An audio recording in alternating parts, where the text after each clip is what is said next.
खालसा वाहिगुरू जी की फतेह। गुरु रूप साध संगत जीओ, दुनिया के जितने मुल्क ने हर मुल्क दे एक सब तो वड्डा त्योहार होंदा है, बाकी उहदे नाल छोटे छोटे हुंदे। साडे देश भी सब तो वड्डा त्योहार और सांझा त्योहार ये दिवाली है, जो अज दे दिन ये त्योहार रूप दे आई है। इसनों सिख ते मनांदे ही ने, हिंदू मनांदे ने, जैनी मनांदे ने, बौद्धी मनांदे ने। एक तबका ने इस देश दे वड्डे चार धर्म पैदा होए, सनातन मत, बौद्ध मत, जैन मत, सिख मत। ये चारें ही दिवाली मनांदे ने अपने अपने ढंग नाल।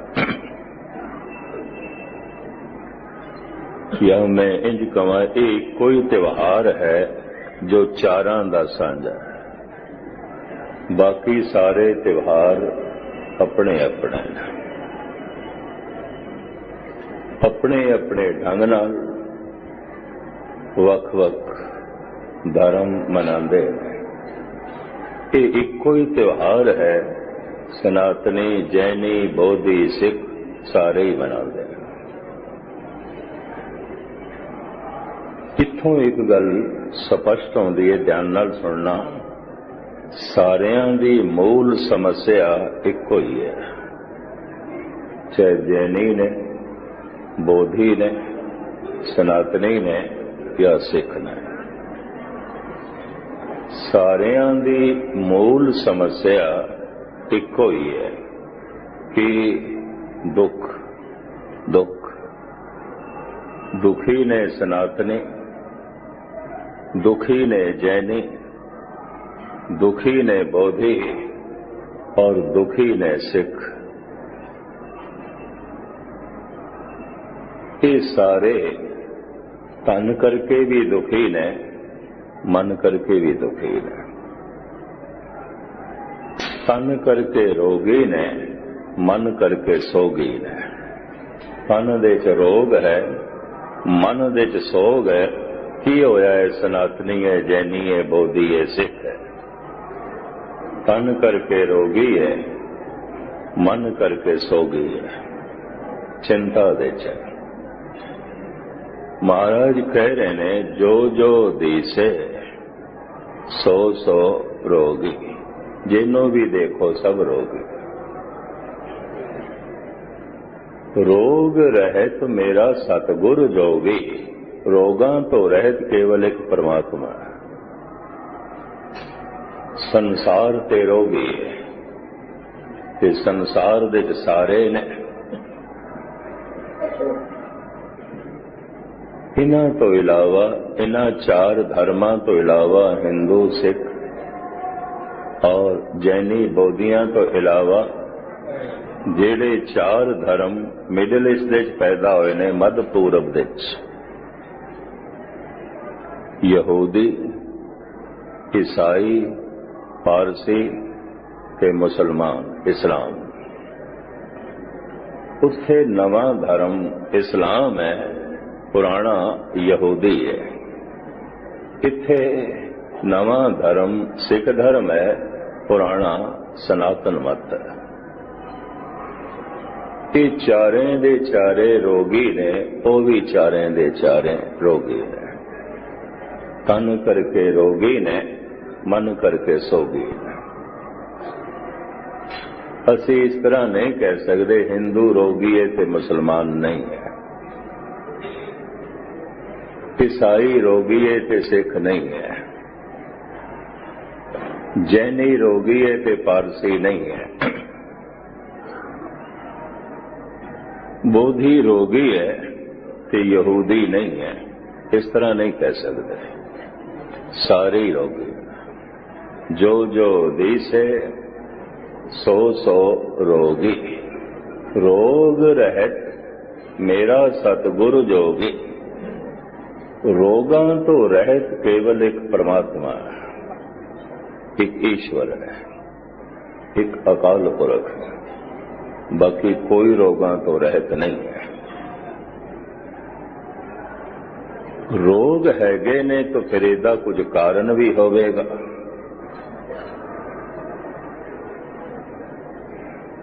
सोग हैगे ने तो फिर इहदा कुछ कारण भी होवेगा। ते जे रोगां दा कारण है तो फिर कोई निवृत्ति दा साधन भी होवेगा, इन्हां नूं दूर करन दा साधन भी होवेगा। ते जे निवृत्ति दा साधन होवेगा तो फिर कहना पेगा सुख है, सुख है, सुख है। ये दोवें बोल गुरबाणी दे मैं तुहाडे सामने रखां ते फिर खुलासा करिए। बाली रोवे नाए भतार बाली, बालिका वर योग कन्या। 20-22 साल दी हो गई है, 26 साल दी हो गई है, रिश्ता नहीं बन रहा, किधरे संबंध नहीं पे बनते, रिश्ता नहीं जुड़ता।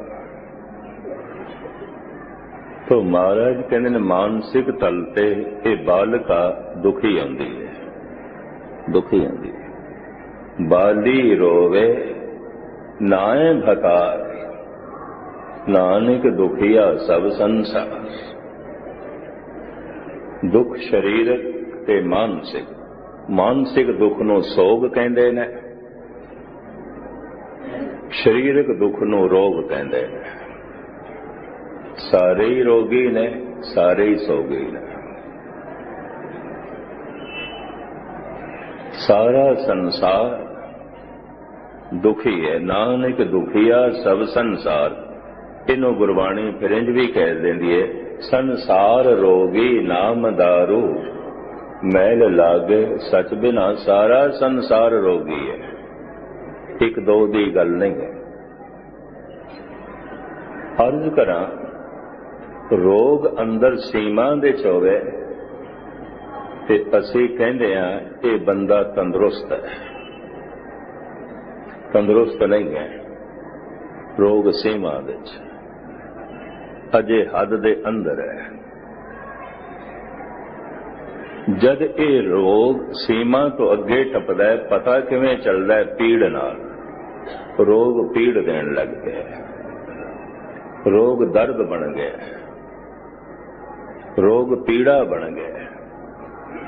मनुख नूं वैद हकीम डॉक्टर उदों ही याद आउंदा है जद रोग पीड़ा बन जाए, उस तो पहले नहीं। रोग वेदना बन जाए, वेदना पीड़ नूं कहंदे ने, दर्द नूं कहंदे ने। पर गजब दी गल है, ये शब्द जो वेदना है, वेदन संस्कृत दे च वेदन कहंदे ने, पंजाबी रूप बा नाल है वेदन। ऐसी वेदन उपज खरी भई वाका औकद नाई। ऐसी पीड़ा पैदा हो गई है, इलाज ही कोई नहीं, इलाज ही कोई नहीं। वेदन पीड़ा, वेदन दर्द, वेदन ज्ञान। दूजा अर्थ इसदा है ज्ञान। वेद विद्या तो बनया शब्द। शब्द कोश दे इहदे अर्थ दो ने। वेदन पीड़ा, वेदन ज्ञान। हैरानगी होवेगी, दोवां अर्थां दा जमीन आसमान दा फर्क है। वेदन दे अर्थ पीड़ा, वेदन दे अर्थ पीड़ा दर्द, ते वेदन दे अर्थ ज्ञान। ऐसा क्यों? ज्ञान पीड़ा दा हुंदा है। पीड़ा करके पता चलता है, जिवें सिर दे च पीड़ा है तो अज ज्ञान पीड़ा दा है। जो समझ इस सिर दी है, अगे पिछे ते सिर दा कदी पता नहीं चलिया, पर अज जोर का सिर दुखन लग पिया ते इंज लगता है जिवें बस मैं सिर ही हाँ और कुछ ही नहीं। सारा ध्यान सिर दे च है। ध्यान ते ज्ञान दोवें इकट्ठे रहिंदे ने। ज्ञान किसदा मिलता है? जिहदे च ध्यान होवे। जिहदे च ध्यान कोई नहीं उहदा ज्ञान भी कोई नहीं। एक स्पष्ट गल है, चोली दामन दा साथ है ध्यान दा ते ज्ञान दा, इकट्ठे रहिंदे। ध्यान सिर दे उत्ते है क्योंकि सिर दुखदा पिया है, तो हुण ज्ञान भी सिर दा ही है। मैं सिर हाँ, मैं सिर हाँ। अगे पिछे ते पता ही नहीं चलता मूंह दे च दंद हैन भी सही कि नहीं। जद कदी दाड़ दुखदी है, भयंकर पीड़ा आउंदी है, सारा ध्यान दंद ते चला जाता है। बार बार उंगल भी उस दंद ते चली जाती है। तो जब सारा ध्यान दंद ते चला गया, सारा ज्ञान भी दंद ते ही चला गया। हुण बस दंद ही दंद दिखाई देंदा, होर कुछ भी। सारा शरीर भुल जाता है, इको दंद चेते रह जाता। किधरे कन दुखने आ गए ते भयंकर पीड़ा, भयंकर पीड़ा। सारा ध्यान कन्ना दे चला जाता है, जिवें इंज पता चले बस मैं कन ही हाँ और कुछ भी नहीं हाँ। सारा ध्यान कन्ना दे चला जाता है। तो जब ज्ञान कन्ना दे चला जाता है तो ध्यान भी कन्ना दे। जिस दिन किधरे गुरु ना करे अखां दुखने आ जांदियां, तो सारा ध्यान अखां दे ते ज्ञान भी अखां दा। सारा दिन समझ दे अखां ही घुमदियां रहिंदियां। सारा दिन ध्यान अखां दे, सारा दिन समझ भी अखां दी। बस जिवें मैं अख हाँ और कुछ भी नहीं। गुस्ताखी माफ, कदी पेट दुखने आ गया, वादू घाटू खाधा गया, मरोड़ पै गए, बड़ी पीड़ है, तो सारा ध्यान पेट ते चला जाता है। फिर सारा ज्ञान भी पेट का। ध्यान ते ज्ञान दोवें इकट्ठे रहिंदे ने। इस वास्ते संस्कृत भाषा ने एक शब्द घड़िया है, वेदन। पीड़ा, वेदन, ज्ञान। दो अवस्था नूं बयान करने वास्ते दो शब्द ना उच्चारण करने पैण, इक्को ही नाल गल बन जाए। संस्कृत भाषा की यह खूबी एक, जैसे मैं थानू एक पदा सुनावा जयदेव दा, उन्होंने भी दो अवस्थावां नूं दो शब्दां दे बयान न करके एक दे च कीता है।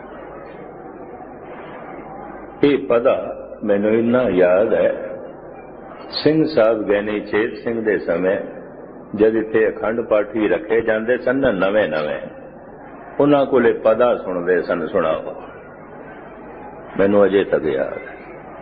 ये पदा सुनाओ, शुद्ध सुना दोगे तो पाठी रखना नहीं ते नहीं। परमाद पुरख मनो पिमन सत आद भाव रतन, परमद्भुतन प्रकृत परन जद चिंत सर्वगतन, केवल राम नाम मनोरमं बद अमृत तत्वमयं। दो दो शब्दां दो दो अवस्थावां नूं एक शब्द दे बयान कीता है, परम आद। इहदे च ऐड़ा कढ़ दिता है, कोई शब्द बना दिता है परमाद। परमाद दूजियां दो अवस्था ने मनो उपमंग, परम अद्भुत। ये भी दो शब्द ने, दो अवस्थावां ने। परम अद्भुत ये भी अड़ा कट दिता है, एक कोई शब्द बनाया जयदेव ने। परमाद पुरख मनोप मंग सत्य आद भाव रतन, परमद भूतन पर कृतपरन जद चिंत सर्वगतन। केवल राम नाम मनोप मन बद अमृत तत्मयं। इस तरह संस्कृत भाषा की ये खूबी रही है, दो अवस्थावां नूं दो शब्दां दे विच बयान ना करके इक्को च ही बयान कर। वेदन पीड़ा दर्द, ऐसी वेदन उपज खरी भई, वाका औखद नाही। वेदन पीड़ा, ऐसी पीड़ा पैदा हो गई है, दवाई कोई नहीं। ऐसा दर्द, ऐसी पीड़ा। वेदन दे अर्थ पीड़ा, हुण वेदन दे अर्थ ज्ञान, इक्को ही समय दोवें अर्थ। जिथे पीड़ा होवेगी ध्यान उत्थे ही जाएगा। अगे पिछे दंद दा नहीं पता चलता, पीड़ा है तो ध्यान दंदां दे, ज्ञान भी दंद दा। अगे पिछे सिर दा नहीं पता चलता, सिर दे च पीड़ा है।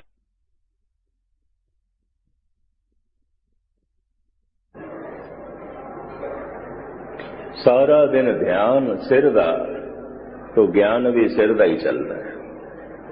सारा दिन ध्यान दंद दे तो ज्ञान भी दंद दा। पीड़ा और ज्ञान, वेदन ज्ञान विद्या, ध्यान ते ज्ञान दोवें कट्ठे रहंदे ने, कट्ठे रहंदे ने।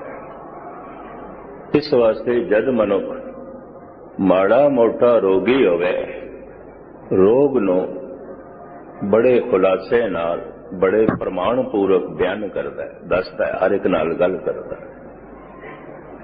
कई दफा ते रोगी अपने रोग दी गल इतने लंघांदे ने, सुनन वाला दंग रह जांदा है, हैरान हो जांदा है, गल कदों मुकाएगा, गल कदों खत्म करेगा। पीड़ा दर्द, हुण महाराज कहंदे ने एक दूसरी पीड़ा है जो मन दे चौंदी, उहनूं सोग कहंदे ने। चिंता सोग, जो कोल से चला गया उहदा शोक है। जो प्राप्त करना चाहना शायद ना मिले तो चिंता है, चिंता है। मन विच शौक ते चिंता है।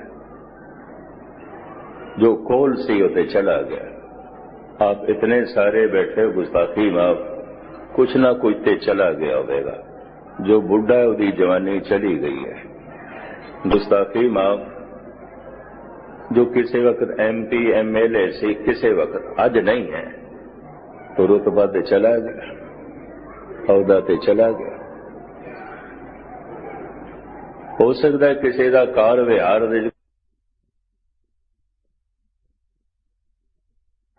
किसी वक्त तो अजीज मित्र है सी, अज नहीं है, अज नहीं है। तो अज नहीं है उदा सोग है, सोग। अज मैं जो चाहना पता नहीं ना मिले तो चिंता है। मन विच सोग है, चिंता है, ये दो बड़े भयंकर रोग ने मन विच। तन दे ते हजारां रोग ने। इस वास्ते जब कोई रोगी होवे ते असीं पुछ लैंदे आ तैनूं किहड़ा रोग है, किहड़ा रोग है, क्योंकि रोग एक ते है नहीं, हजारां ने। पर जद बंदा तंदुरुस्त होवे ते सानू पुछण दी लोड़ नहीं पैंदी तैनूं किहड़ी तंदुरुस्ती है। तंदुरुस्ती ते एक होंदी है। रोगां दा ना होना तंदुरुस्ती हुंदा है। सानू पुछण दी लोड़ नहीं तैनूं किहड़ी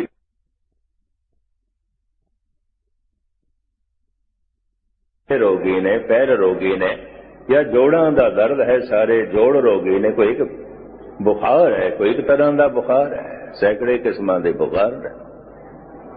और नवे तो नवे रोग भी पैदा होंदे रहंदे ने। रोग हजारां ने और पहचान वास्ते मनुख ने हर रोग नूं नाम भी दे दिता है। फलाना रोग है, फलाना रोग है, फलाना रोग है। इस वास्ते पुछना पैंदा तैनूं किहड़ा रोग है। पर तंदुरुस्त होवे ते फिर पिछण पुछण दी लोड़ नहीं। तैनू केड़ी तंदुरुस्ती है। हुण दूसरा पहलू मैं बयान करा, जिहड़े तंदुरुस्त दिखाई देंदे ने तंदुरुस्त नहीं ने। क्यों? अजे रोग पीड़ा नहीं बनिया, सीमा विच सीमा विच रोगी सारे ही ने। सतगुरु दी बाणी जो जो दीसे सो सो रोगी, रोग रहत मेरा सतगुरु जोगी। सारे रोगी ने ते दूसरे पासे चिंतत ही दीसे सब को है। सारे चिंता तुरने, सारिਆਂ ਦੇ अंदर सोग भी है। सारिਆਂ कोल शरीरक तौर ते भी रोग ने, सारिਆਂ कोल मानसिक तौर ते भी सोग ने, चिंता। ये दोवें तल मनुख दे रोगी ने। ये तन करके भी रोगी है ते मन करके भी रोगी।